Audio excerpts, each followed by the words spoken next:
Sosok Fitria anak bos Tol Jusuf Hamka, dipanggil penyidik Kejagung kasus Tol Cawang Pluit. Bos Jalan Tol Jusuf Hamka memiliki seorang putri bernama Fitria Yusuf. Fitria disebut-sebut sebagai penerus bisnis Jusuf Hamka. Saat ini Fitria sedang terseret oleh dugaan kasus korupsi. Dia dipanggil oleh penyidik Kejagung terkait proyek perpanjangan konsesi Jalan Tol Cawang Pluit oleh PT Citra Marga Nusyapala Persada, PT CMNP. Kepala Pusat Penerangan Hukum Kejagung, Anang Supriyatna mengatakan, Fitria dimintai klarifikasi atas perkara tersebut.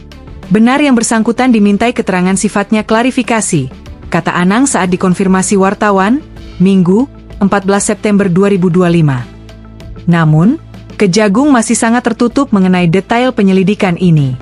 Anang tidak bersedia merinci siapa saja pihak lain dari CMNP atau instansi terkait yang telah dimintai keterangan.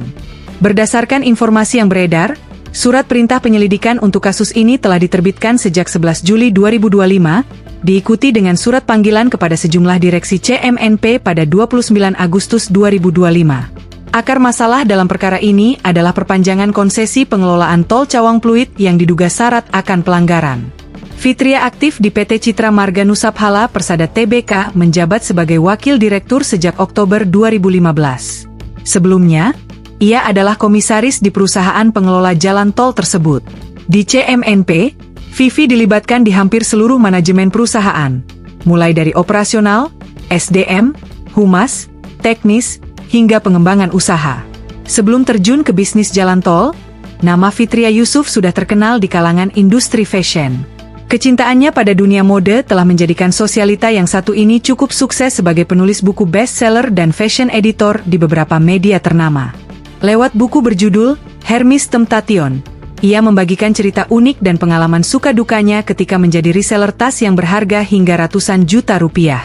Meski identik dengan citra shopaholic, kemampuan putri bos jalan tol itu dalam berbisnis sudah terbukti. Hampir mirip dengan ayahnya, Vivi punya naluri tajam di bidang bisnis. Bisnisnya tak cuma di bidang fashion, melainkan juga bidang properti hotel hingga industri kreatif dengan menjadi kreator konten. Download Tribun X sekarang, menghadirkan lokal menjadi Indonesia.